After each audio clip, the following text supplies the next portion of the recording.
You're listening to Film Seizure. This is Jeff. And this is Jason, and you can catch us on Wednesdays weekly talking about some sort of movie. Yeah, you can also find us on Facebook, Instagram, Twitter. Just search for Film Seizure. And as Jason said, check us out each week. Yes, your Wednesdays should be less crappy because of us, we hope. Maybe. Or more crappy. Or more crappy. Who knows? Either which way. Wednesdays are always a crapshoot. Why not give us a try? Exactly. Can't say it any better than that. You came to me. We shall die together in front of their very eyes and give them something to be haunted by. Come with me and be immortal. Hello, everyone. This is Film Seizure, and I am Jason Oliver. And I am Jeff Arbuckle. And today we are talking about the movie Candyman. Yes. Some good old-fashioned urban legend type stuff. Yeah, so we're getting a little bit more into the Barker mythology. This movie really, I think, expands upon a lot of the themes of what we typically see in a movie by Clive Barker. Or involving Clive Barker, I should say. He did not direct this one, but he is all over this one. Yeah. I mean, he produced it, he wrote it. He did produce it, right? Or it has a producer's credit. Yes, I think, and certainly a writer's credit. Yeah, and it was based on a short story as well. The Forbidden, yes, yeah. Exactly. Yeah, I mean, it's... this is... I mean, I think we both have individual different connections to this movie that I think we'll probably talk about quite a bit. But I was talking a little bit about my connection as we were getting started. But yeah, why don't you? Sure. Yeah. So I don't know that I have a necessary or even like a story about why I love this movie. I do, though. I want to make that really, really fucking clear. I think this movie is amazing.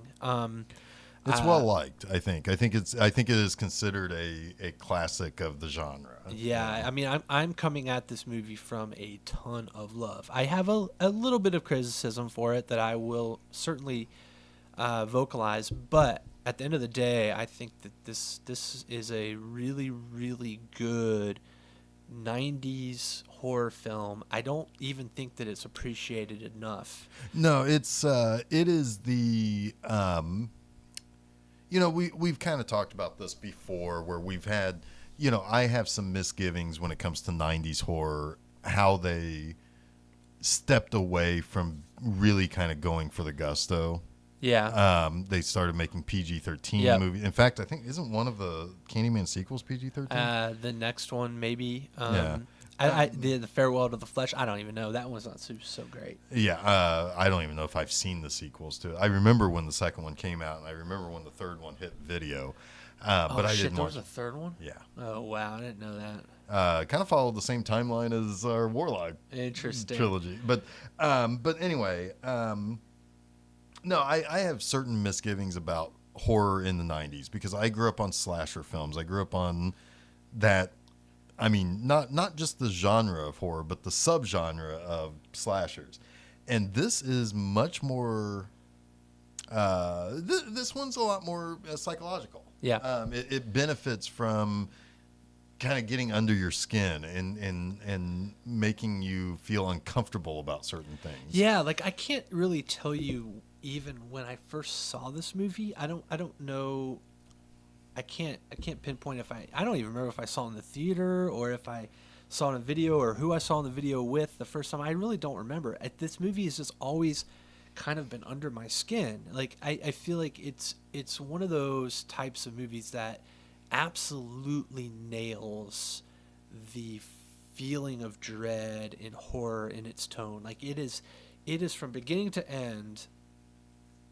It just starts to burrow underneath you, and I think a lot of that we could get this out of the way right from the start because I don't think a whole lot to talk about here, but the score to this movie is absolutely terrifying. Like, well, it's haunting. It's the easiest way to describe anytime you have a piano score of some sort. It's usually pretty haunting, or like the human voice. There's a melody to it. The human voice, like choir, and the melody of the piano. I mean, it's Philip Glass, who I already freaking love, but man, I mean, I was telling Jeff before I watched it, I was like, this score is going to be in my head for the next week now, because it is so melodically haunting. Haunting is the right word. Yeah. That it sets a tone. And it really does change throughout the course of the movie to reflect the new level of terror and dread that you're supposed to be feeling. It's one of those cases where you just feel like this perfect synchronicity. Is that the right word? Synchronicity. It's the name of a police album. Yeah. Between like the creative forces, like the score was it fits. It fits in every way it should fit. Yeah, it really does, because I mean, I think there's an old-timiness to it that almost sounds like it would have fit, because like part a calliope almost, like a it's a like a traveling sort of like and it's like part of the legend of how this movie, like part of the legend of the setting and of the happenings of the movie, takes place in the late 19th century. And you could, if a movie was made in the late 19th century, you could have had this score and it could have worked. Mm-hmm. But yeah, I mean, I think that the score is. I think immediately the score gives this movie a presence. Yeah. That makes you pay attention. Yeah. Sometimes there's a score that elevates the movie, and it elevates a movie maybe beyond what it's actually worthy of. I hesitate to think of an example at the moment, but this movie, I feel like it makes you pay attention to a movie and really kind of give it credit for what it's trying to do at the same time. Like, it ultimately complements the movie that you're watching. Yeah, I'd agree with that. That's a good way of putting it. I mean, and so I mean that just kind of helps set that tone and set that idea of a feeling of dread. Yeah, it's a little like Prince of Darkness.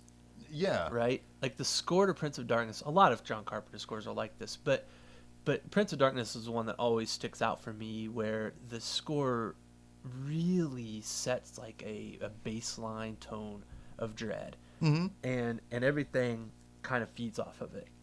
Yeah, I always kind of feel that way about his Escape from New York also. Yeah, okay. Where there's a beat to it, but the beat is it almost is like it's the main melody of that score is can fit almost a heroic sound, but there's a beat, the backbeat to it kind of helps set that tension. What sort of drives it? Yeah. It absolutely. It's like the motor. Right. Yeah. Exactly. And so, but anyway, yeah. So I guess I come to this movie.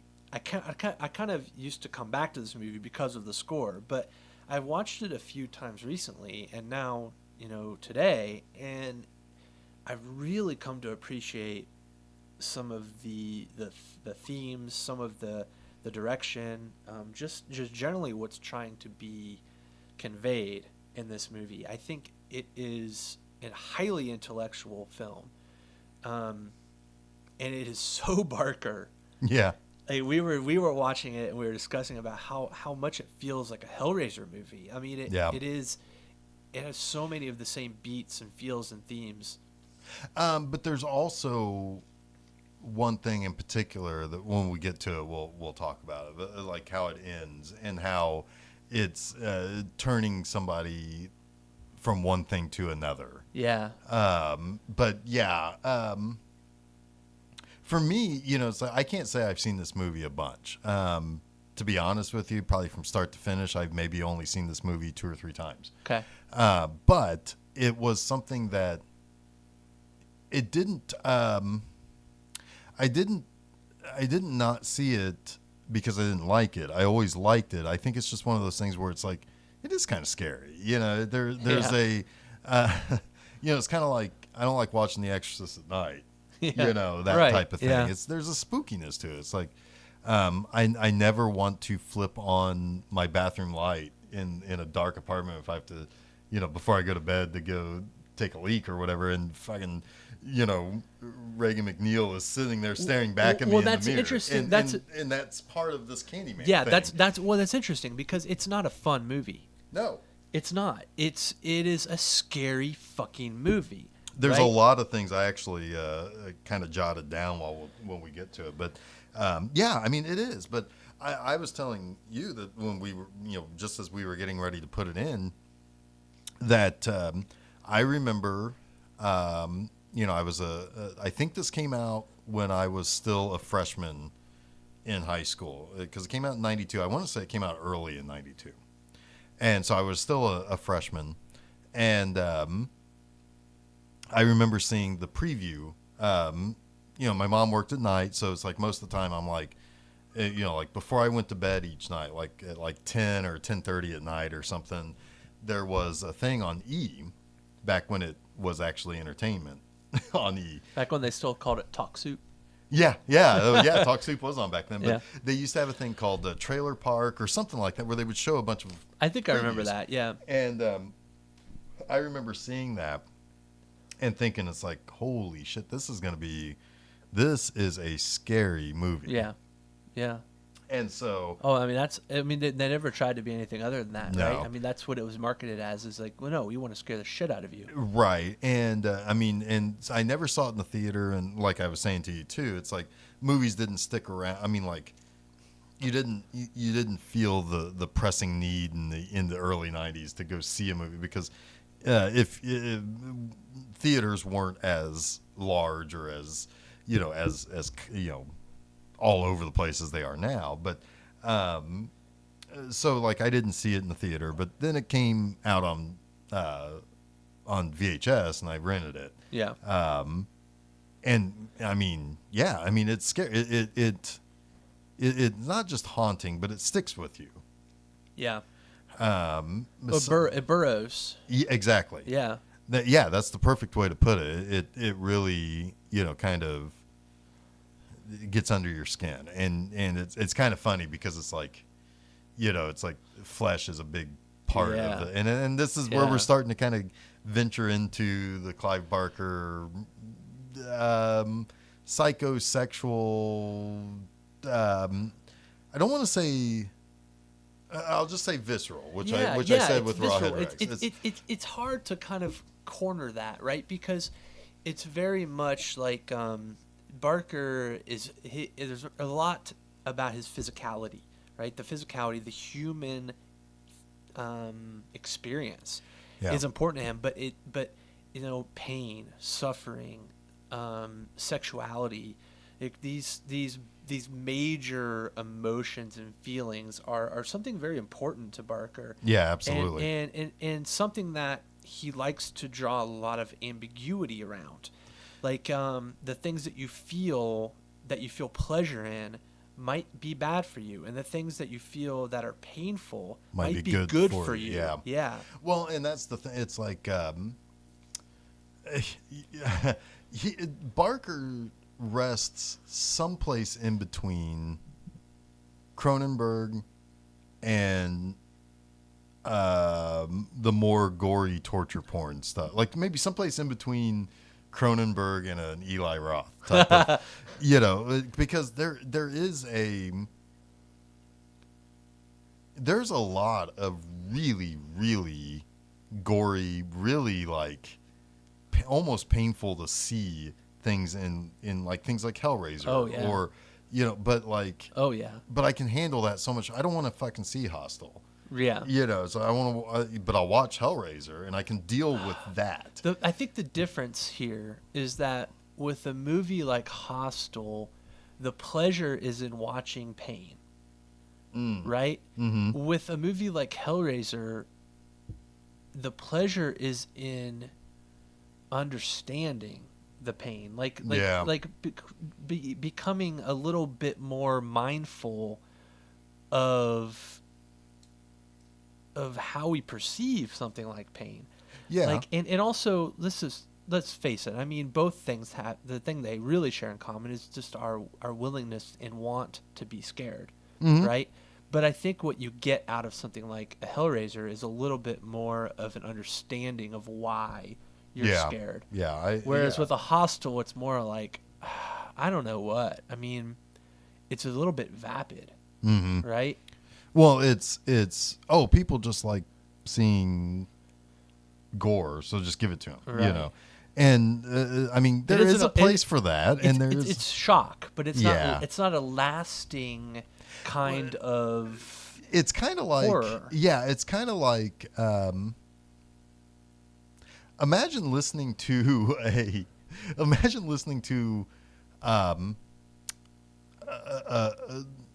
think of it like what about so like because I'm trying to connect this to something like shock radio. Like think about listening to Howard Stern but with a guy who has no good jokes.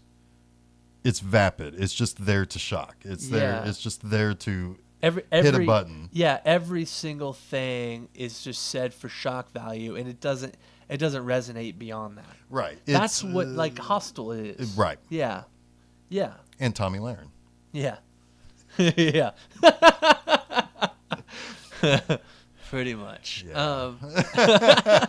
So, but I mean, I think that this kind of understanding that kind of leads, I think, into a great segue to understanding something about this movie and what makes it go, what drives the movie. And you know, it's like, so you have Virginia Madsen, the very classically sexy, very, very classy, sexy. Yeah, she's pretty. She's really good in this. Yeah, she is. But she plays is she a graduate student? She is a graduate student, which she looks a little too old for a graduate student, but that's what she is. She's playing a graduate student. And what's interesting is that, you know, she's married her college professor.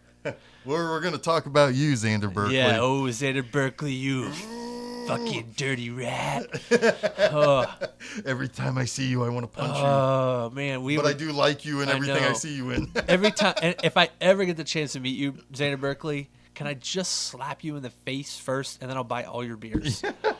Because seriously, I need to get that out of my system. Yeah. But every time I see his name in a movie, I'm like, yes. He's going to be a really great asshole. But so she's, you get right out of the gate, she's interviewing somebody about urban legends. Yeah. And she's a folklorist. Yes. And so she's writing a paper about these, did she set out, this was one thing I wasn't exactly sure. Did she set out to write this thing about Candyman, or was it the story that she received, you know, I think that led her down the rabbit hole? That's a great question because, all right, so I took one class in folklore in my undergrad, and it was a really, really, really good class. And usually, Did you fuck your teacher like all the people in Xander Berkeley? He was a Mormon. It was really interesting. Like he was. So it's adding proof to nobody would fuck Xander Berkeley in this role. Yes. Yeah. He was a very fascinating professor, and we can maybe talk about that another time. But but this class was very much focused on that. Folklore is an oral history, and it is. I mean, it's not necessarily completely 100% oral history, but you know, a lot of it is written, a lot of it is myth and legend that is written. You know, you have your King Arthur's tales, you have your biblical tales. Any sort of religious text is mythology and comes within the purview of folklore. But a lot of it is exactly what they were doing. It's interviewing people, it's hearing about these different stories that people tell about things they heard that happened that were horrific. That, you know, I have some of these. I have these stories in my mind that I remember from when I was a kid, where I was convinced that all the locks in this house, in my aunt's house in Scranton, Pennsylvania, unlocked at the same time. He's like, I don't think it happened at all, but I told that story to like 100 people. Yeah. Right. And that's what folklore is. Right. So I think what was happening was that they were probably trying to fish for something. They were just saying, hey, do you have a good story to tell? Did something funny happen to you? Is there something that you would like to talk about in the context of X, Y, and Z? We'd love to hear about it. Yeah, it seemed like that they were specifically fishing for horror stories.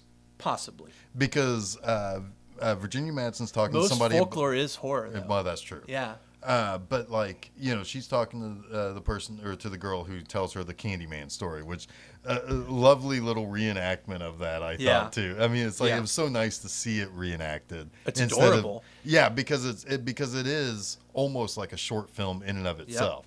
And you have like, this girl who's very very pretty and very virginal, almost, yeah. And she, has her bad boy boyfriend come over, who's Ted Raimi. Yeah, Ted Raimi. Which, God love you, Ted Raimi. Oh God. But he and it's like she does the Candyman thing in the mirror, and she gets killed. Yeah. And and that's such a cool little thing that you see. The blood through the ceiling too. Like I can't. Oh, that's so much a Hellraiser 2 thing with the blood and the. But it's also interesting. Like some of the Wes Craven parallels with Barker. Like I didn't mention it when we talked about Rawhead Rex, but the scene with Rawhead Rex when he terrorizes the trailer park is very like Nightmare on Elm Street 2, right? Yeah, like, you even said that when we were watching. Yeah, so it's like, oh my God, the villain is present among all the people, right? So and now it's no longer lore; it's happening. Right. So in this one, it's still we're in the stages of all right. This is lore, but you get a sense of that sort of Nightmare on Elm Street aspect where people are telling people in the police station. Nancy's telling her dad, this is what's happening. Yeah. The blood was pooling on the ceiling. Oh, that from Johnny Depp's murder. Yeah. So it's like there's a really interesting sort of parallel there between Craven and Barker. But I think that they are not meant to. Barker's not copying. Thematically, I don't think they're the same at all. No, but there is a. I think it adds a little more realistic horror to think that if there's enough blood, it will seep through a floor. I think what it is that it's good storytelling. Yeah. And it's horror tropes that aren't necessarily obvious, but are useful. Mm-hmm. And good horror movies use them. Yeah. And you're going to see them in good horror movies. Yeah. And I guess that's all I'm kind of pointing out here.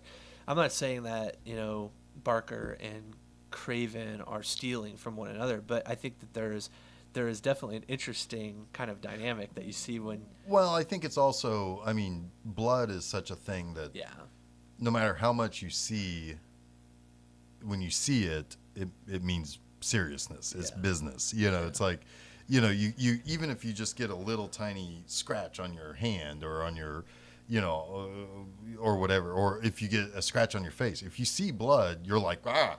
It's like, oh my God, this is worse than I thought. Yeah, and honestly, like some of the things that are scary to the same people. That's why this whole genre is so prevalent. I'm not the only person who passes out at the sight of blood or enough blood. So certain things just work, and certain things are scary, and certain things can be executed by people who are making these movies who are also terrified of them. So and it's kind of funny because Virginia Madsen comes out of that interview and she kind of, we'll talk about her kind of non-believing kind of smirk at the story that she was told. Yeah. That plays a really important part. I think it's really significant. Yeah, it really does. And we'll talk a little bit more about that when we get to the manifestation of Candyman that comes later. But then she goes into this other room where her friend who, God, I hope that lady, she looks like, it's going to sound worse. She looks like what, she went to the college in in the Cosby College show. What was that called? Another World? Another World. No, I was going to say, I think she probably has like a fantastic career as the girl in the yogurt commercials.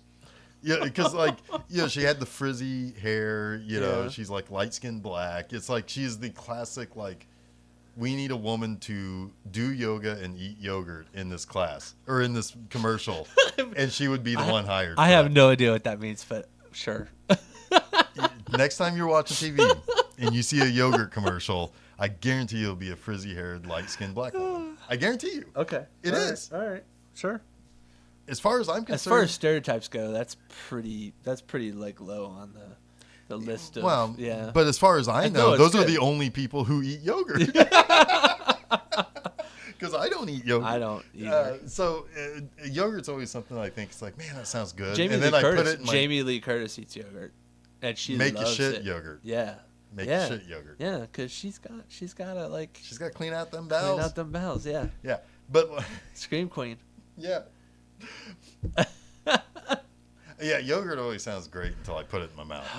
And I'm like, this doesn't sound great anymore. This doesn't taste good either. Yogurt is not super good. No. Greek yogurt's the best. Greeks, you guys suck. Yeah. Yeah, it's so sour and gross. Yeah, it's weird. But anyway, back to what I was saying. So, yoga eating lady is talking to another guy, and he's telling a very similar story, if you notice. Yeah, he is. About like, being disemboweled or something, somebody being disemboweled.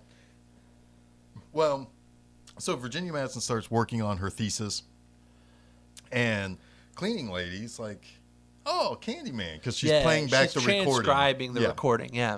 And, the cleaning lady, this, middle-aged black woman comes in. It's like, oh, you're talking about Candyman. It's like, I don't know anything about him, but my friend lives in Cabrini-Green. And she lived by the person who was murdered by Candyman. Yeah. And so like just recently. Yeah, just recently. Like literally, it's still like recent in the papers. Yeah. And so obviously Virginia Madsen's like, whoa. Oh well, now I've got the source of the story, and it's also an angle, right? Yeah. And so she asks, it's like, well, can I talk to your friend? And she's like, oh yeah, sure. And this kind of cracked me up a little bit in the inside. She just sticks her head out the window of the room they were in. It's like, hey, friend, whatever her name was, come in here. Yeah. So it's like, oh no, it's not just your friend. It's the person She's literally right outside. there. Yeah. Yeah. That always kind of, it's like, I mean, it's like, you should just say, oh, the other cleaning lady. Yeah. So the cleaning lady, the friend comes in and tells the story. But she already kind of starts by saying, I've already said too much. You didn't hear any of this from me, basically. Right. Because there's an actual palpable fear in the real world that this character named Candyman will come and get them if they talk too much. Yeah. And this is where I think this movie gets really good. Yeah. Because this is where this movie, it transcends urban legend, because there is this very real character. You don't really know this at this point, but somebody is in fear of another person who they believe is Candyman, who has killed someone. There is someone who is actually dead, and the people who I think are the most credible attribute this to somebody named Candyman. Yeah. You don't know if this Candyman that they are talking about is like a real person or an urban legend. I get the sense that, yeah, they're talking about like a drug dealer, like somebody who, like a gangster, somebody who calls himself Candyman. Virginia Madsen, though, doesn't know that. Right. And what you kind of come to realize is that it's a little bit of both. Yeah. It's what's interesting is that the first half an hour or so of this movie really creates a layered urban legend. And I actually wrote these down because you start off by hearing that a real person is dead. And we're going to get to that here in just a moment too, because that I actually just saw something before we started recording that's like, ooh, that's interesting. But so a real person is dead, killed by somebody who goes by the name Candyman, who other people who live in the projects are scared of, like legitimately scared of, and see on a regular basis. Then there is the legend outside of the projects of the suburban urban legend of you say, like Bloody Mary, you say Candyman in the mirror 5 times or whatever. Turn off the lights and he's there and Absolutely. he kills you. Like what you like it's a very common sort of tale. Yeah. Exactly. And then there's a third layer that's added when Virginia Madsen and her friend, yogurt eating friend, I'm just going to call her that. Yeah. I'm sorry, guys. I'm just going to call her that. We didn't know who you're talking about. Yeah. They go to Cabrini-Green and they're going to look in on the apartment where all this murder, or where the murder happened. Yeah. And there is the urban legend, I say that with quotes around it, urban legend, of what people who live outside of bad neighborhoods or projects think happen in the projects. Yeah. So there's another legend on top of that where it's like, oh, we can't go in here. We're going to get raped. We're going to get killed. Yeah. But as we were talking about during the movie, it's like, they're not there to the people who live in the projects. They're not there to harass the people who live in the projects. And they're certainly not going to be there to harass a white lady who, if a white lady ends up, as we find out later, beaten or killed, even worse, inside the projects, the fucking thunder comes down on them. Right. So there's an element here that you get into a really specific racial dimension in this movie.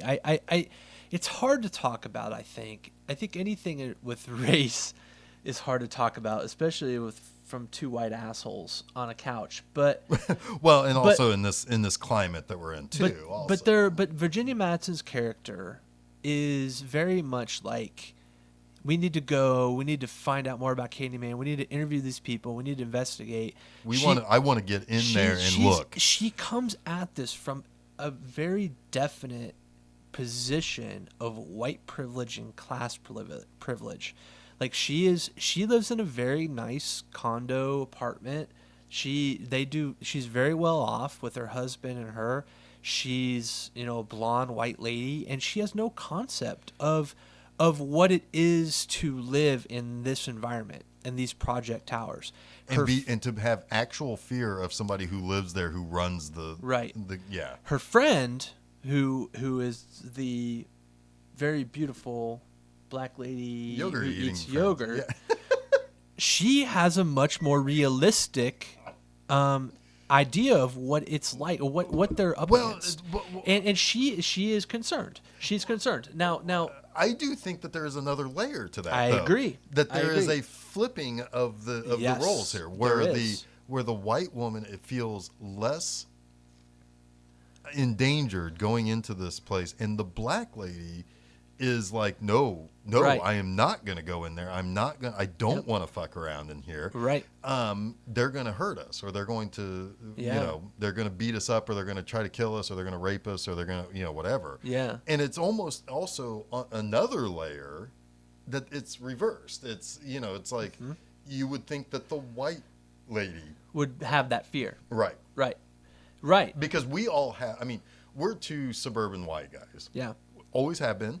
We've never lived in the projects. We may not have always had wealth, but we've never lived in a bad area of town. Right. We've always we've always heard and always had our own ideas of what happens in bad areas of town. And you actually have a real story about this. So this is a perfect segue into that. And I think before I talk about that, I should talk about the fact that this movie had a very real effect on the perception of fear and what Cabrini-Green meant, what the projects meant. And I don't know that it was necessarily a very positive effect. But there is a production note of that. The original short story happened in Liverpool. Okay. The director wanted to shoot in America because he thought it would play better as an American story. And when he started scouting projects or scouting downtrodden areas, he found that area of Chicago to be the perfect place, because he said that just going there to scout the location, you could feel the fear in everybody that lived there. That's so sad. And then on top of that, the story of the girl who was killed that begins the legend of the real life Candyman versus the urban legend of the Candyman from the 19th century. was actually a real crime from the late 80s. Oh, wow. Okay. Yeah. So they borrowed a real life crime that actually happened where a woman in the projects was killed, gutted, by a gang member. I think what's all right. So Cabrini-Green was obviously a real place. It was a real, the Project Towers in Chicago. I have been there. This is 2004. This is a weird story, but I was in Chicago with my co-host here, Jeff, a few others of us, and a few other friends for the Wizard World convention. Yep. And the Chicago Wizard World Chicago Comic Con 2004. Yeah, and I was in town. I was like, I want to see what else Chicago has got going on. Well, you had tickets for a concert. And so I found that there was this concert it was like a radio station concert, and there was 2 days of like bands from the 90s and from the 2000s that I liked. And I was like, oh man, we should go to this concert. So we did. We went for the first night. And it was who all went with it? Because I did not stay. The first night was me, James, Adam. Did Shannon go too? No, it was just me, James, and Adam. The first night. That was it. A few more people went the second night, but the first night it was just me, James, and Adam. And it was like a bunch of 90s. Wait, was it the first night that stuff went on? Yeah. Oh my God. Yeah. Okay. Well, technically it wasn't the first. We got there on Thursday, I think, but it was Friday night when this story happened. Yeah. It was Friday night. Okay. I always thought it was the Saturday night. And it was like the first night of this. It was 2 nights of shows. It was Friday night and Saturday night. The first night was like 90s alt rockers, and the second night was more like contemporary indie rockers, right? Yeah. And now I will say one quick interjection here. When I used to go to comic conventions in Chicago. Now we have them here in Indianapolis. I don't go to Chicago anymore, but I kind of want to make a return. There's a good one up there in the spring, but or that always happens in the spring. And when I used to go up there, my entire weekend was built around the convention, and it's like I did so much usually at the convention. I didn't want to do anything at night. You were also fucking your girlfriend at the time. Yeah. Which, of course, I mean, sure, you should. Yeah, well, sure. You should do that. Well, sure, yeah. Well, yeah. Although I did go out that Friday night, because I'll swing back around to your story when you get into the heat of the moment. The heat of the moment. Because I have a tangential connection to the heat that you guys started to feel, but anyway, I can't imagine that heat being. Well, but right, we'll get there. Yeah, we'll get there.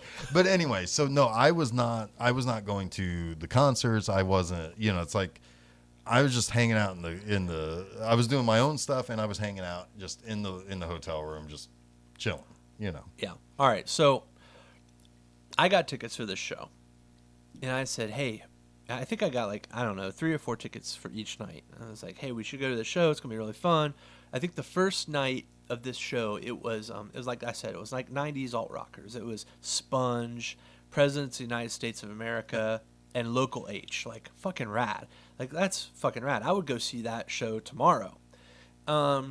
So we go, and we have a great time. There's all sorts of fun stuff we did at the show. We snuck into the VIP section. We were drinking, like, dollar beers, like, whatever. We got pretty loaded. We were pretty drunk after the show.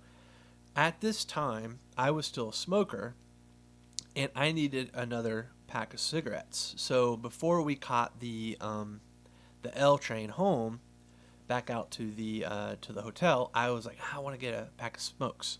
So we go to this gas station, and the line for smokes is stupid because of all these people that are coming out of the show. And we're waiting, and my buddy Adam and my buddy James, who are not smokers, I feel like they were kind of getting a little like restless. But all of a sudden, we start talking to this dude, this African-American dude, and he's hilarious. He's like telling us stories. He's like, yeah, did you have a fun time tonight? What's going on? What do you guys want a party? I kind of want a party. Let's go find a party and drink some more. And my buddy Adam is all about this. I'm kind of like, well, I just want to get my smokes and maybe head home. But Adam's like all about it, and James is all about it. Yeah, and keep in mind that at that time, our friends, Adam and James were both kind of. Adam was going through a phase where it was like every party was the party he wanted to be at. Yeah. He was the Frank the Tank of the group. Really, Yeah. it's like wherever he could cut loose, he would. James is one who is. It's like he'll follow to the good time. It's right. like not. I don't mean that in a negative way. It's like, oh, you guys are gonna have a good time. I want in on this. Yeah. So my kind of perspective was I had already kind of had a really good time. Like the show was like it's about to get was like what I right? really wanted to do. I'm kind of like winding down at this moment. I'm kind of like, yeah, we got the convention tomorrow. I kind of want to get home, but whatever. All right. So Chuck G says, I know where there's a party. You want to come party? Was that the guy you met outside? It was named Chuck G? It's Chuck G. Okay, I didn't know if that was him or the friend that. Yes. Yeah. Okay. Yeah, it's Chuck G. And we met him in the line for cigarettes. Okay. At this like gas station. It was an outdoor like window gas station. Okay. So there was like seriously like a line 20 deep for cigarettes. It was stupid. So we wait in line. We get our cigarettes. I get my cigarettes, I should say, and we start following Chuck G to his party that he's going to take us to. We're all pretty drunk and not really thinking clearly. And then all of a sudden, it's kind of actually a bit of a walk. I think we walked for about 10, 15 minutes. And I start kind of wondering, hey, Chuck, how close are we? Are we getting there? Where's this party? Yeah. He's like, yeah, we're almost there. And then a couple minutes later, we turn into this sort of like, I don't know, like what you would imagine like walking into like a walkway where like you're kind of walked into a new environment, right? There's maybe some potted plants and you're walking into something, but it was like a courtyard, I guess. And Chuck G turns around, and I'll never forget these words. Like, these words fucking haunt me. He turns around, and he says, "Welcome, gentlemen, to Cabrini-Green." And I looked at Adam, and I looked at James, and I said, we should get the fuck out of here. It was like, are you shitting me? I've seen Candyman. Well, and now let me ask you this: is it fair to say that even though this is obviously a reaction that you have from stereotypes, Yes, but isn't it also fair to say that literally no resident of Cabrini-Green was ever a white person? Or at least not in the last 40 years. I can't imagine that there were. And I mean, it was legitimately like if you are a white person in there, you're either a cop or you're going to get fucked up. Yeah, I mean, it's probably not a place you wanted to go if you're a white person. Like, look, I don't believe, looking back on it, that just because you're a white person in Cabrini-Green, you're going to get like fucked up. Or I give people, humanity, more credit than that. Sure, right? but there's got to be there's a scare. It's not really a safe place for a white person. It's not. It's probably not a safe place for anybody who didn't live there. Right, and I think that's kind of the vibe I was getting. Yeah. But we were with Chuck G. And Chuck G honestly was a super fucking nice guy. Yeah, like, if he was an upstanding dude, then you don't have any reason to believe. I had a legitimate feeling like Chuck G was on the level and that he just wanted to have fun. And hey, we were just drunk. We were all drunk and we just wanted to have a good time, right? Yeah. So, but I'm getting a little bit more concerned. It's almost like that spider sense, Yeah. That kind of goes off. You get the tingling on the back of your neck. Well, and every little thing, any sideways glance at you is just gonna magnify that. Yeah. So we're walking through there, and we're getting some looks from some people, but we're not really getting much other than that because we're with Chuck G. And I tell Adam, I look at Adam, I was like, Adam, I think we just need to like turn around and walk out of here. Like I just don't think that this can go in a good direction. Like I think we're probably better off just going home. And I tell him that, and James is a little bit ahead of us. And James is already in the party. James is like talking to Chuck G, and James is like oblivious, I feel like. Yeah. And I'm like we should just turn around and go home. And we kind of yell up to James. We're like, hey James, I think we want to go home. We're gonna go.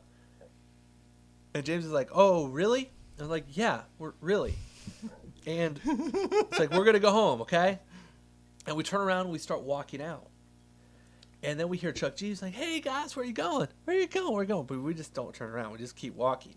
And we assume that James is with us, right? Because why the fuck wouldn't you just walk along with us, right? But James, we come to find out, is a little bit more paralyzed about it. He's a little bit more ahead of us. He's with Chuck. He's like, he just froze. Yeah. James froze. Well, you're now you're right next to the guy who wants to know where your friends are going. Right. So James kind of froze, and we are now out.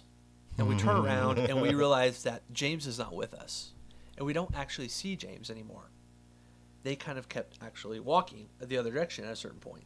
Like, holy shit. So what the fuck do we do? Neither one of us feel comfortable about just going back to the hotel. So we suck it up. We throw our nutsacks over our shoulder, and we walk back into Cabrini-Green without an escort. And that's where things get really hairy. Because at this point, we're on our own, and all we start to hear are just shouts down from balconies, like, fucking pigs, fucking cops. It's like, get the fuck out of here. Like, it's... Now it's obvious that you're on your own and you're getting that treatment that you would expect. And we're not supposed to be there. And, right. And I totally get it. But at the same time, it's like our buddy James is in here, and now we kind of have to find him. Yeah.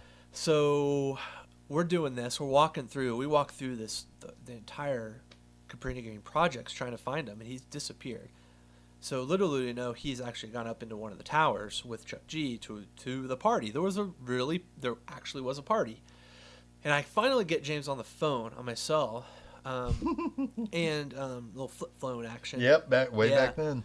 Yep. And James is like, oh yeah, where'd you guys go? He's like, oh, like loosey goosey.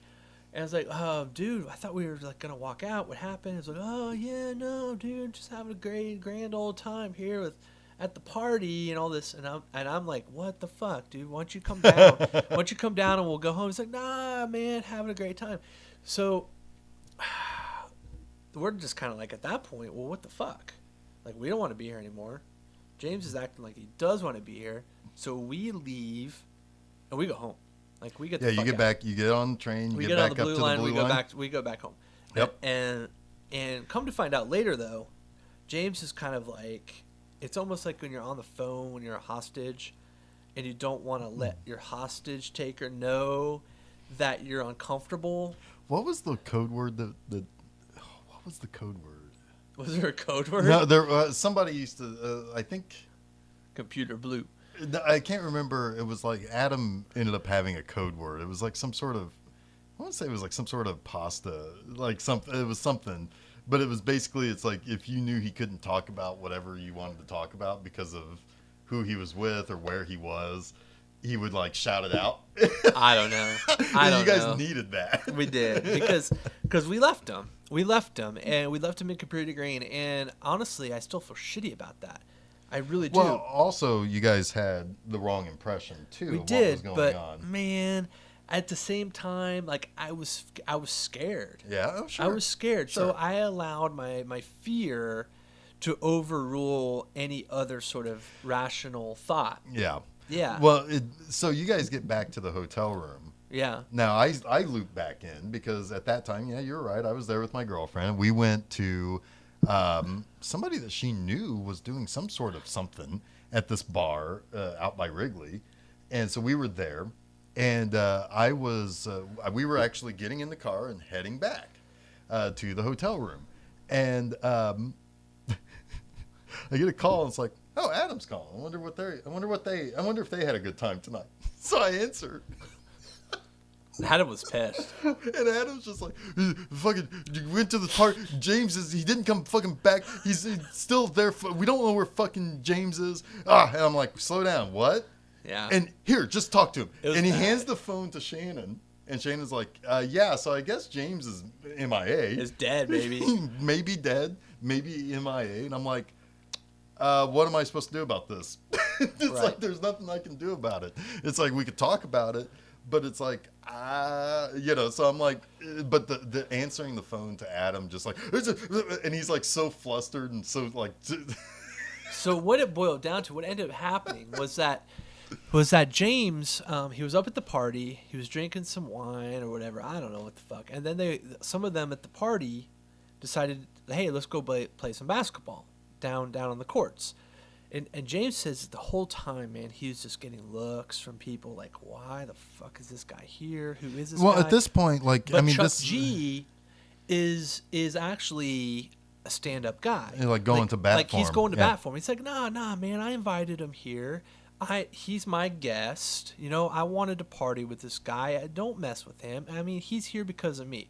Like, I don't know him, but hey, I mean, I'm responsible for him. Yeah. Like, it's super valiant of sure. that guy. And of course he was probably drunk, and he probably was realizing, well, what did I get myself into? Yeah. But he stuck with it. Mm-hmm. He was a man of character. And Chuck G, if you're listening, you're a man of character. You're a man of character.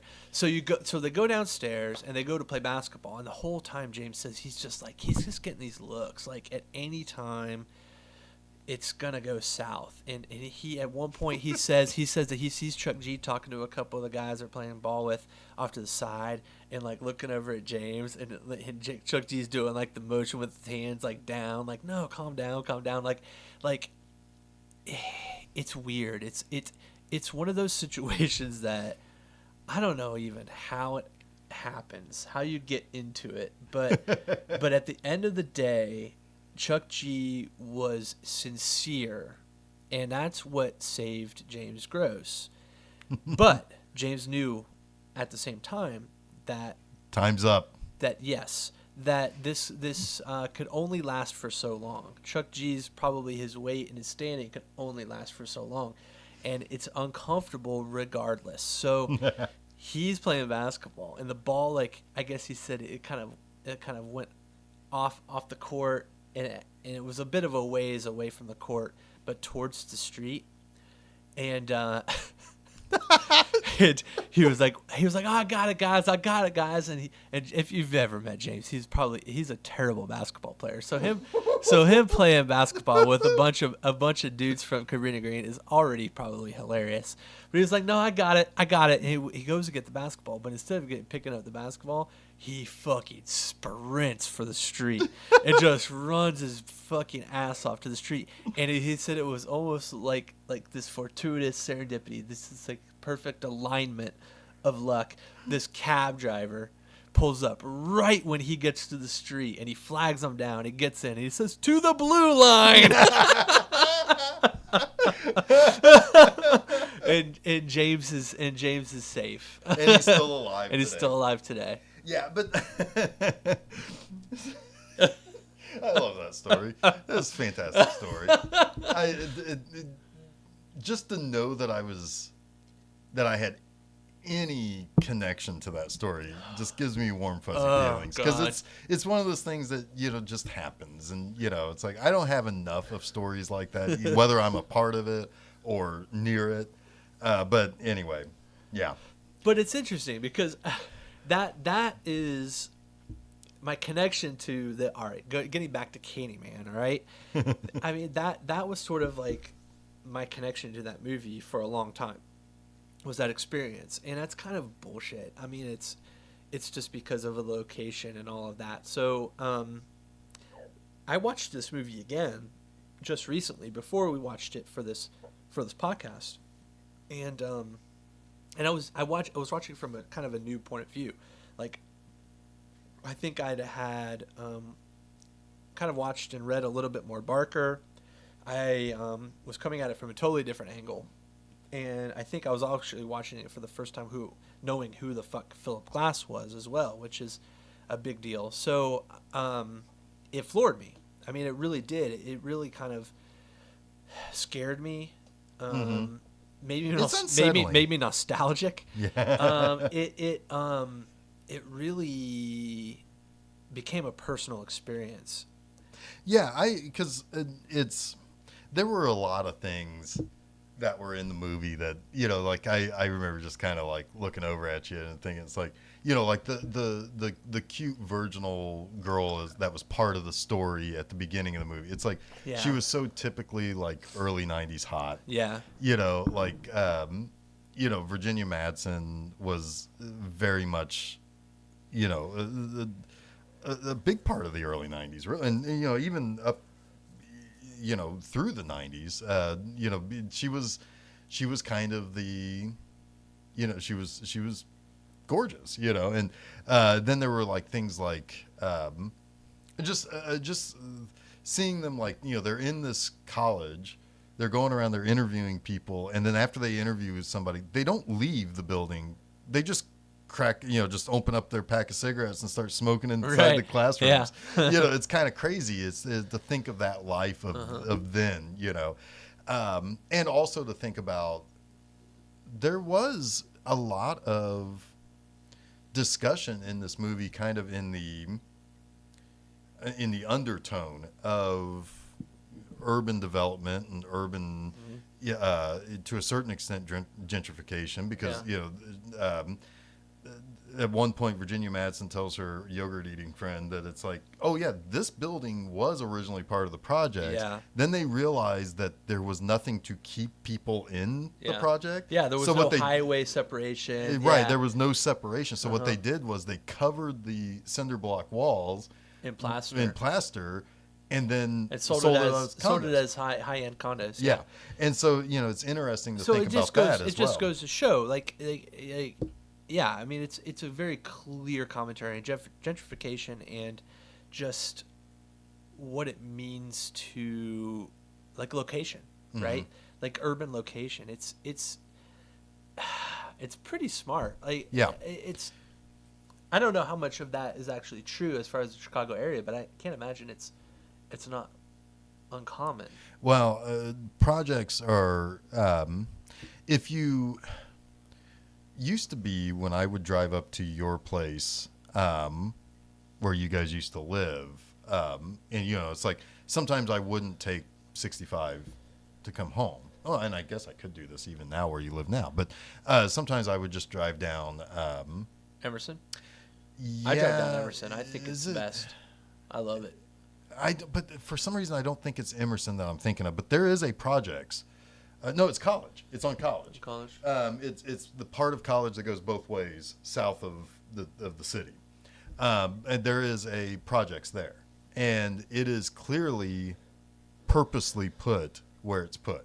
Right. It's gated as well, but it's purposely put in a lower income part of the near South Side, and so it's like, yeah, there are there is, I think, some planning around where they put the projects, because I'm sure there would have been people. Oh, they're all, yeah, absolutely, in the 40s and 50s that would have been like, well, we don't want that here because it would drive down our. Well, they're talking about it right now, like with the 65 to 70 expansion, like the fact that these huge highway and byway interpasses, they break up our communities. Yeah. They create division, and they end up being boundaries for ghettos and poor neighborhoods. And it's, yeah, I mean, absolutely. Right. Yeah.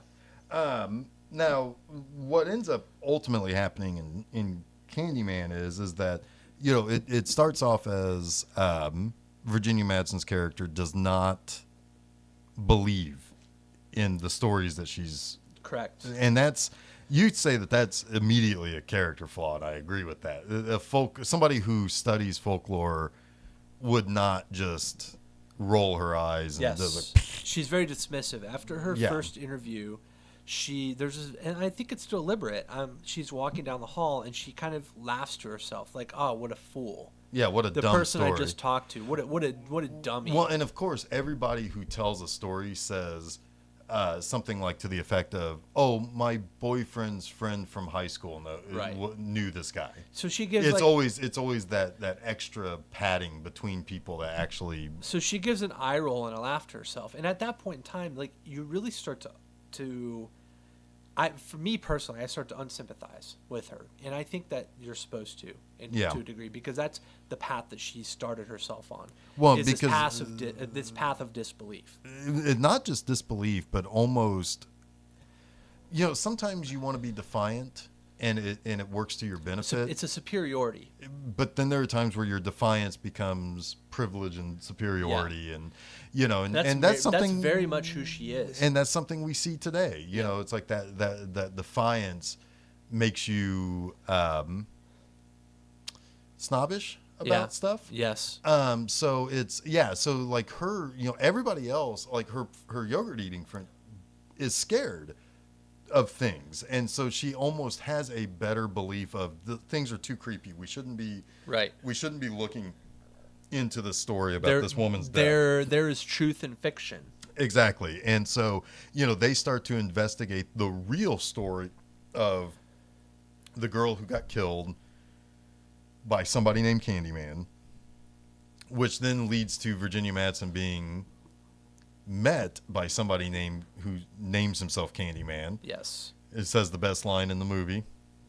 Heard you're looking for Candyman, bitch. Yeah.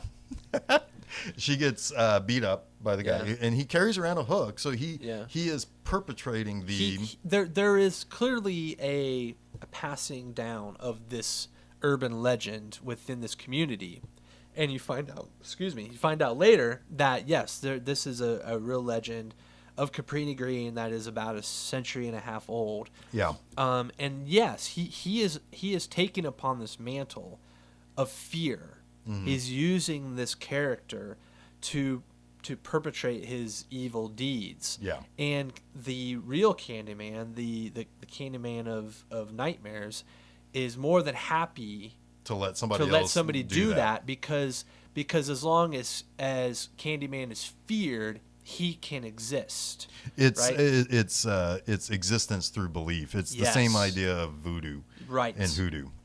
It's the idea of it only works if you believe it works. Exactly. So Candyman can only be a villain if somebody takes that mantle and keeps that villainous. Because what happens is after Virginia Madsen gets beat up by Candyman, she takes him to, basically she gets him arrested, which then leads to him, end up in jail, which then brings out the nightmarish Candyman, who now has to, because she has stolen the power of the name of Candyman, he now has to kind of take it back from her, and that's when he starts to appear to her and, basically says, we now have to make people believe again that I'm this thing and that I'm, that I still have power over them. So she's being punished for disbelief at this point. She is a, she doesn't really believe in the field that she studies in. She doesn't really believe in the tales that people tell her. I mean, she's a folklorist, so at a certain degree, you're not supposed to necessarily believe in these things, but you should give credence to them in some way. Yeah, like there's this snooty friend of her, of Xander Berkeley's, who, tells her, is like, oh, well, I wrote about Candyman 10 years ago. Here's the story that I wrote about. Yeah, and he tells, the origin. The origin, yeah. Yeah.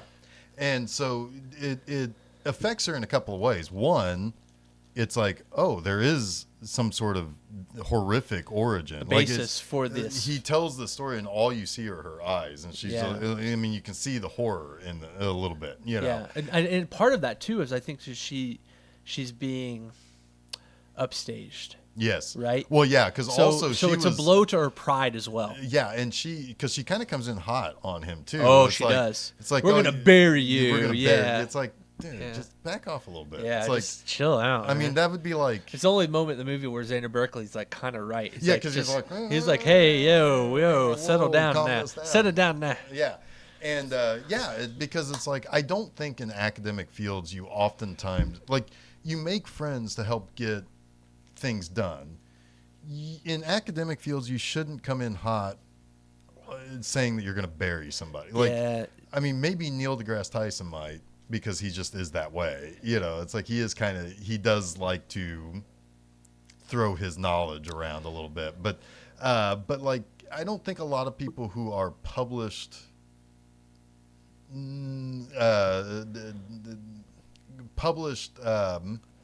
what's the word, scholars are I don't think it's a good idea for you to. Yeah, and I don't think they're exactly that cutthroat, right? Right.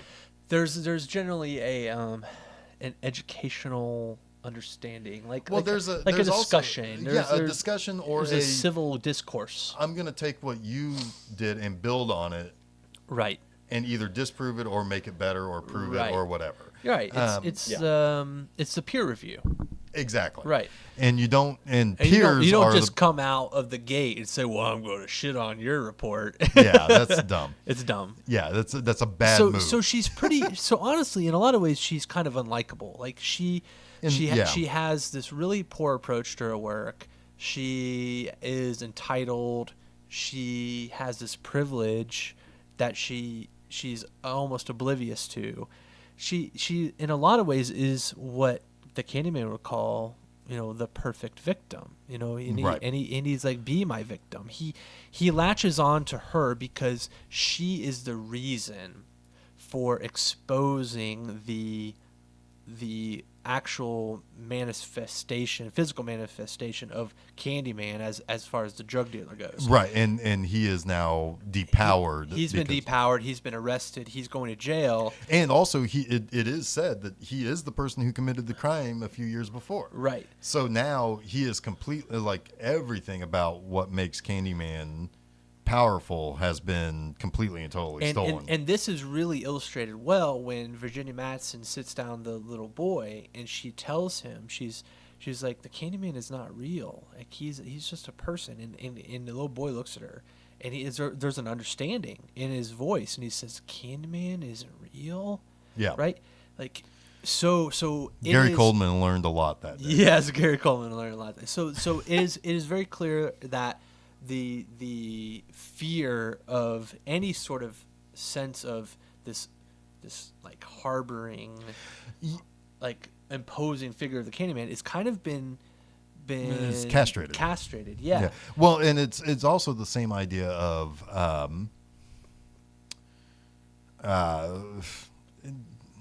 when you understand that the boogeyman is not real, you kind of become freed from it. And you no longer are scared of your closet door at night, because that power has been taken away. It's Freddy Krueger. Well, it's exactly Freddy Krueger. Yeah. And it's also like it's sort of a paradox, right? Yeah. Because it's the thing that you fear, you give power to it. Mm-hmm. But it doesn't exist if you don't fear it, right? Yeah. And that's what the Candyman is. Right, and it's standing up to a bully makes a bully want to stand down. Yeah. How much that is really true, I don't know. But it is. I mean, the idea is you confront your fear, you confront the thing that bothers you, and you steal power from it. Yeah. Yeah. So here is an example of where you have an old god. This is a Barker theme.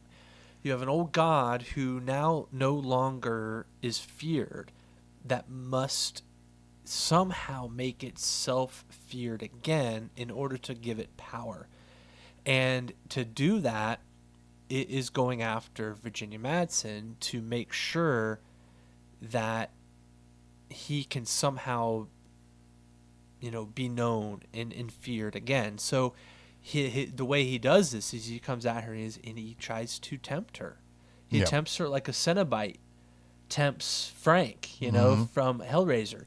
He tempts her with immortality, with exquisite pain, Mm-hmm. right?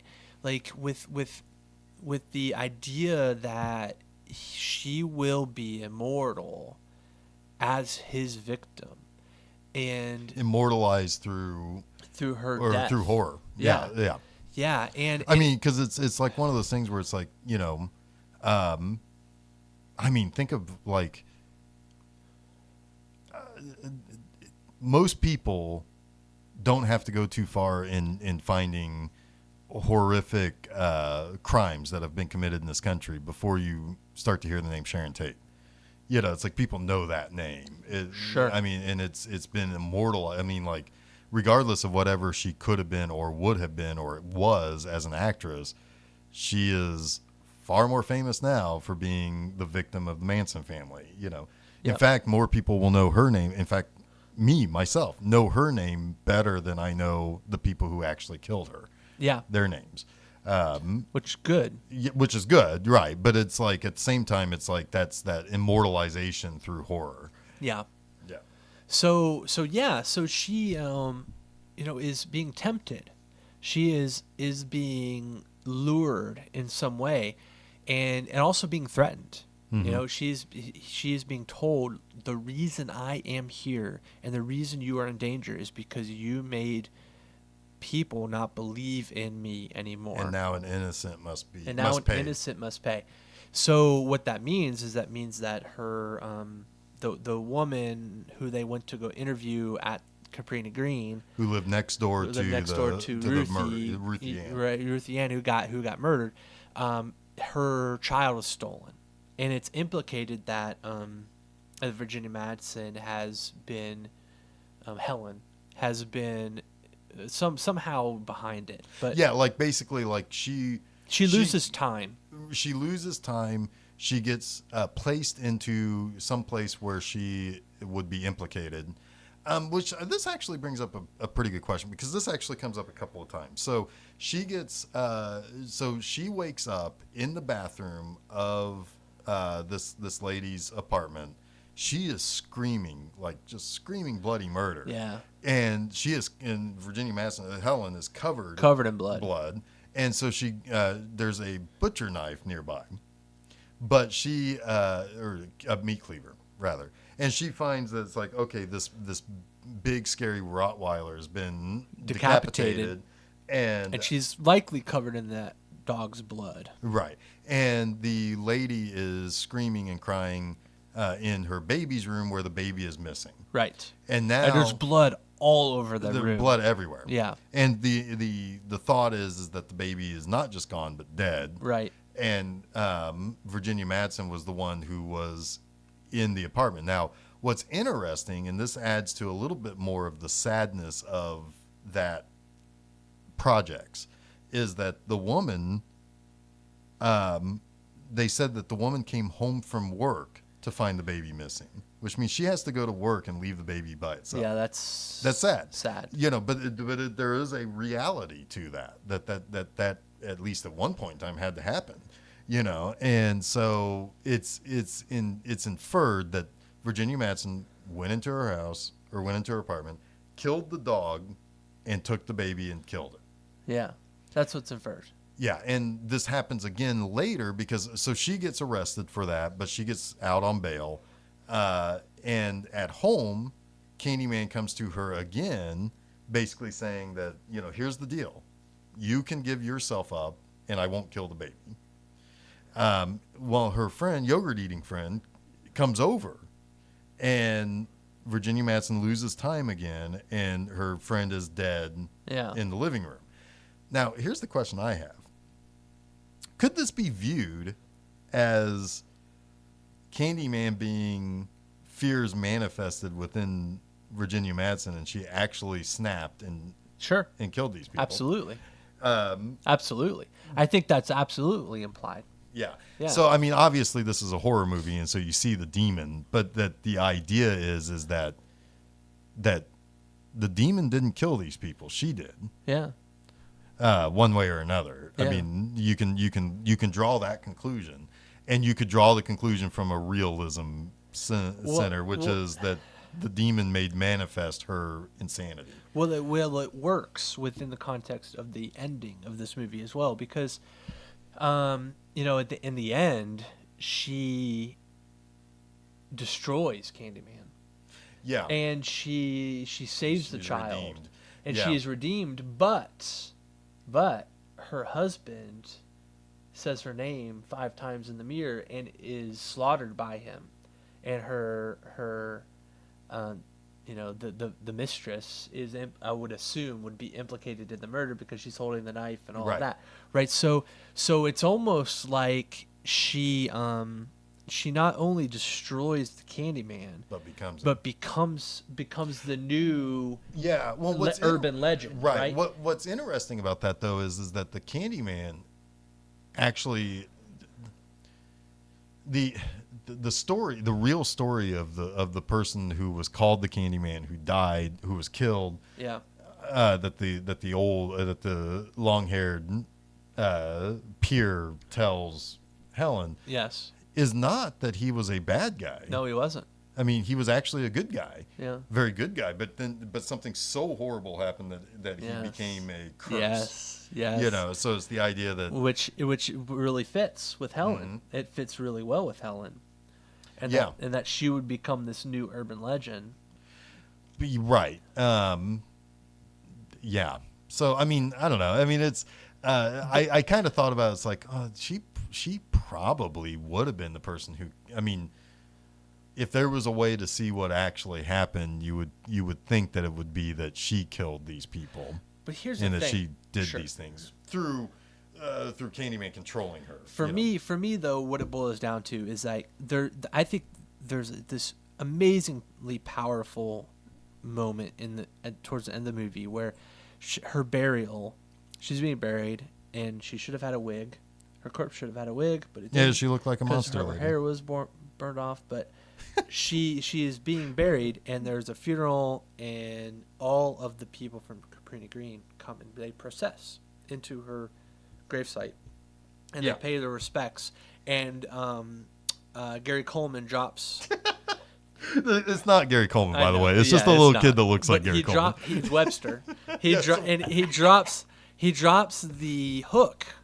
The actual Candyman hook, like the one from the physical, like Tony Todd Candyman, drops it into the grave, and that to me signifies that they recognize that he has been vanquished, and he is no longer something to be feared. Like he everything he wanted from Helen was completely and totally decimated by Helen. Well, and also there's another evidence of that. In one of the towers in Cabrini-Green, there is a mural of what a representation of Candyman, which has a like the hole in which the killer went through to kill the people. They drew a screaming face around it, and it's kind of meant to be the representation of Candyman. Let's explain the early on. She walks out of that mouth. Like that is for me a foreshadowing of her taking over, or at least vanquishing that entity. So what ends up happening is after her friend gets killed, she gets put into the insane asylum. And she's there for like a month. And so like she summons Candyman to try to prove that it's like this is what's going on. And it kills the doctor there. But it also allows for her to be able to escape. Well, there's an important thing that happens there too. She completely and totally acknowledges Candyman in that moment. She says his name 5 times. And she knows that her only mode of escape is through his assistance. Right. That I think is very interesting. Yeah, that is. I mean, so now at this point she's horrified by the doctor's death, but she still called it. Right, and she's now a believer. Yeah, she has to be. She moves from disbelief into belief in that moment. Absolutely. And so she escapes, goes home to find that Xander Berkeley's shacked up with a hot little college student. Yeah, and so doesn't wear a bra. No, she does not. That's for you guys out there for skin hounds. Just go straight to the end of the movie. Fuck the rest of it. You want to see them titties. But anyway, so she realizes that Xander Berkeley has kind of moved on. That's all she had left in the world. So she decides, I'm going to save the child. I'll sacrifice myself to do the right thing. And then so she confronts Candyman and he takes the baby to this pile of garbage, and she goes and finds it. But because she has a hook as a defense, the little Gary Coleman kid thinks Candyman's here, right, and leads a fucking lynch mob to burn that pile down. Yeah. Like they were gonna burn it down anyway. Like they were building it as a bonfire. Yeah. But he's like, like, he's here. This is Time is now. Let's do it. Yeah. Let's do it. Yeah. And so they burn it. That's how she gets Which caught is really in the empowering fire. too, right? Because it's like, no, we're going to take action. We don't want Candyman. Right. We don't want anything to do with you. Like if you even sniff an example of your presence, we want to snuff it out. Right. And that's so cool. Like, right. Now, unfortunately, it kills the wrong person. Yes. But that's because, so Helen gets trapped in there. Candyman's like, just stay with it. We're already dead. This thing is already going to come down on us. Yeah. And just let it go. But she also realizes that he lied about the deal. Yep. Because he's trapped the kid in there too. Yep. And so she is able to basically free herself from him and crawls out on fire. She just stabs him. Yeah. Like I feel like she ends him. Yeah. Yeah. And so she, and she crawls out with the kid. She's on fire. The people there realize, like, oh my God, it's like there was a lady in there. And so they put her out. And of course, the mother's reunited with her child. And she's now seen as kind of a hero, but she dies from her. From her wounds. But I kind of feel like Candyman was right. She was already dead. Yeah. I think she may have already been dead before she even got. And anyway. So at the end, of course, then they honor her as being kind of the savior. And in Candyman's lair, there's like a new mural has been painted for her that is heavenly. Yeah. Like she's an angel of protection for them. Right. Which is kind of an interesting thing because now she's she went from being considered a monster to being their monster. Which is really interesting because if you think about the end of the movie, the very end of the movie with her, or I guess before the end of the movie, where she actually she kills her husband, Xander Berkeley. Like she appears to him in the mirror after he says her name 5 times. She's vengeful. She's visceral. She's going to enact revenge upon you. So it's very much in tune with that sort of Barker sensibility of angels and demons, right? Yeah. Like what are they really? I think they're interchangeable. Yeah. Yeah. Like your demon he talks could about be my that angel all the time. Yeah. Yeah. I mean, right, because good and bad view angels and demons the opposite way. Yeah. I mean, like a demon to. I mean, she very much is an angel and a demon. I mean, you look at her at the end of that. I mean, she's both. Yeah, because because somebody who, for somebody who is evil, a demon is an angel. For somebody who's good, an angel is an angel. What? Yeah. Wasn't that, right. Yeah. Isn't that neat? Yeah. It's kind of cool. I mean, it's so simple. It doesn't. Yeah. You don't need to really say it out loud. And you don't have to belabor it. You don't have to. It's like I kind of feel like any more of these fucking movies that they make nowadays would like have to hammer that fucking idea on because everybody watching is an idiot. It's pretty fucking cool. Yeah, it is. It's a cool idea. Yeah. So this is a movie that goes from disbelief to belief to villain to hero. To I mean it's a solid movie and it's effective along the way too. I mean, I really like this movie, guys. I really like it. I really, really like it. I think it is.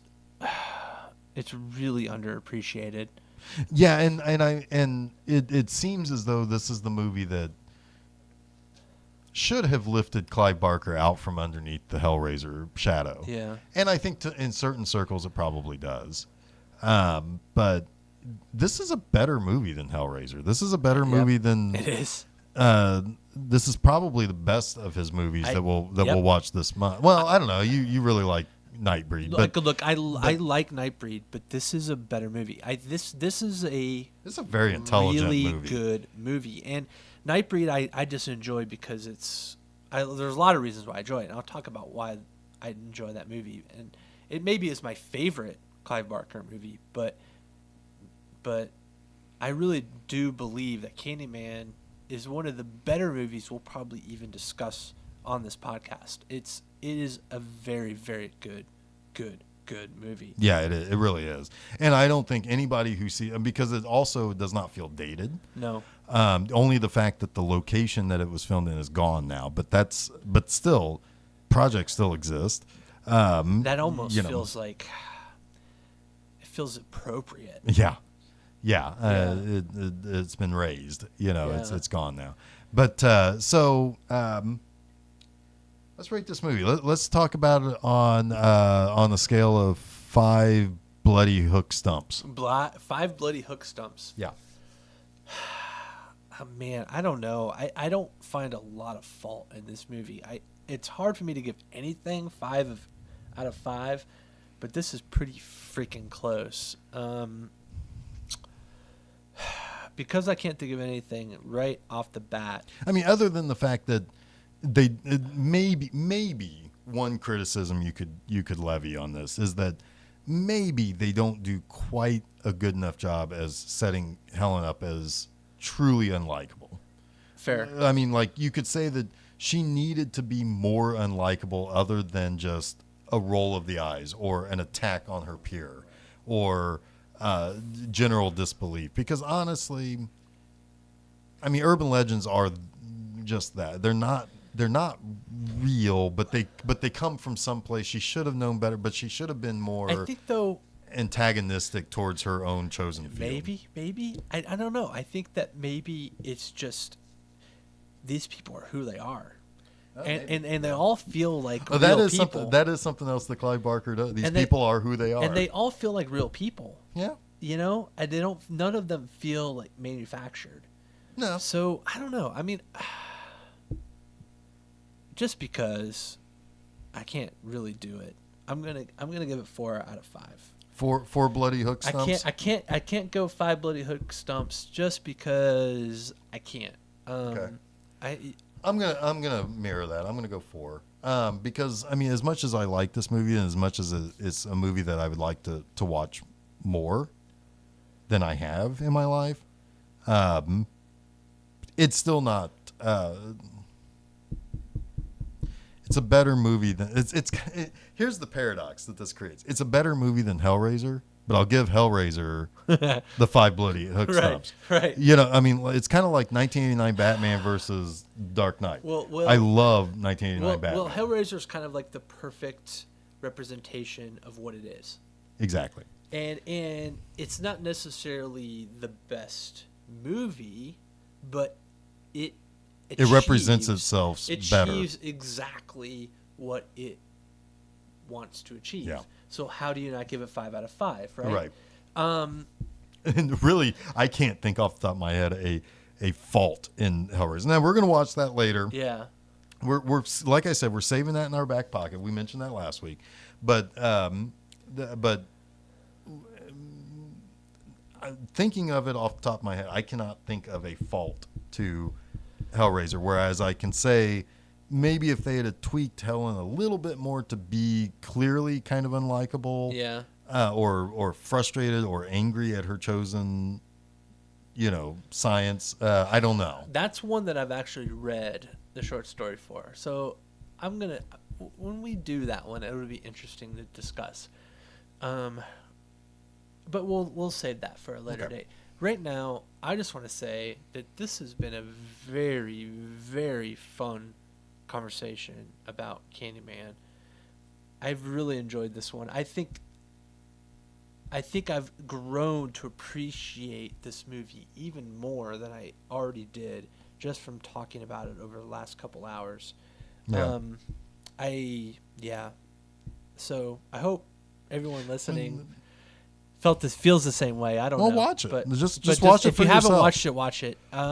It's probably don't worry about the sequels. I don't think Clive Barker had anything to do with it. I don't really know anything about the sequels. I think I've seen the second one, And it has something to do with voodoo in New Orleans, but I don't know. Yeah, it somehow reconnects to the past, to the actual who Candyman was. But that's not, that again, I'll say this a lot. It doesn't because matter. So many horror movies and some sort of that's been sequelized tries to explain the entity or the bad guy or whatever, and I don't care about that. Yeah, I mean, it doesn't matter. Your understanding of this character after watching this movie is enough. Yeah, it is enough. It is more than enough. He's the boogeyman. He's the boogeyman for an urban project. He's the Babadook. He's whatever you want him to be. He is who you believe in, who you fear, who doesn't really exist, but your fear gives him life. Yeah, and that's all you need to know. Yeah, and I think that's all we need to say about this. That's all we need to say. So I think we crushed it. Yeah, this was a really fun one. Yeah. Thanks everyone for listening. Yeah, absolutely. And I mean, we'll be back again next week with another Clive Barker. I think we're going to Lord of Illusions next. I think what we've kind of accidentally done, except for Nightbreed, we've gone in order. Yeah. I think we're watching these in order and releasing these episodes in order. But Nightbreed, I think, is going to be a different breed, not to be punny. But because that means so much to you in particular. And this will be my first time watching it. But next week... That's exciting. Yeah, but we're moving on to Lord of Illusions. That movie, actually, I've got some things to say about that. Yeah. Because of the time it hit in my life. So... but anyway... catch episodes every Wednesday. Every Wednesday now. Wednesdays are going to suck a lot less. Yeah, Wednesdays suck less. And now, so yeah, you can catch those on the website at filmseizure.com. You can always follow us. Yeah, catch us on the Facebooks, the Twitters, the Instagrams. It's all at Film Seizure. You'll find us. Yep, we even have a Tumblr account. That's easier to use than I don't Instagram. ever do the tumbling. It's all right. I mean, it's all right. fine. I mean, it's kind of like do we put any porn on our Tumblr? No, but you can get it on there. I feel like the Tumblr is all about the porn. You can. Yeah. It's kind of the dregs of society sometimes. Do you guys want porn on our Tumblr? Don't ask them that. They're gonna say yes, and now I'm gonna have to now I'm gonna have to post dick pics. Well, maybe we'll make our Tumblr like the super sketch like version of our blog. The super sketch version of your blog is my blog, B Movie Enema. That's true. Everyone, let's read B Movie Enema. It's really, really funny. It's really funny. Like I am a total dirtbag on that. Jeff is a prolific writer, and he is hilarious. So read his stuff. Now I'm blushing. Anyway, let's end this before I start making out with you. All right, we'll see you in a week with another Barker. Yep, have a good one. They chased Candyman through the town to Cabrini-Green, where they proceeded to saw off his right hand with a rusty blade. But this was just the beginning of his ordeal. Nearby, there was an apiary, dozens of hives filled with hungry bees. They smashed the hives and stole the honeycomb and smeared it over his prone, naked body.